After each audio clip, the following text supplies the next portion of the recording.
S'il avait été blanc, je n'aurais pas eu peur. Si je comprends bien, il aurait pu faire n'importe quoi, ou dire ce qu'il voulait. Le fait que ce jeune homme soit noir et qu'il marche derrière vous suffisait pour que vous lui tiriez dessus. Non, je n'ai jamais dit ça.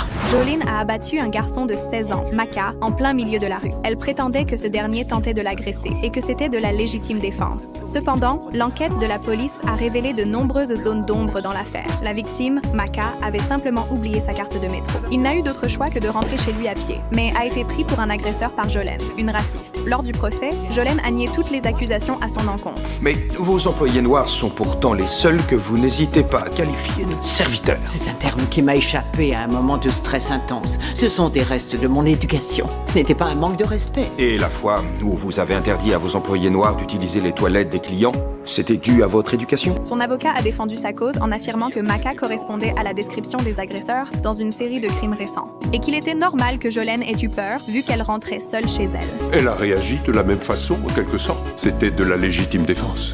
Mais le procureur a rétorqué que Maka était un excellent élève et ce jour-là, il ne faisait que rentrer chez lui, sans aucune intention malveillante. Mais Jolene, à cause de la couleur de sa peau, a mis fin à la vie de Maka. Jolene Castille a présumé Mekat Carter coupable. Elle a été son juge, son jury et son exécuteur.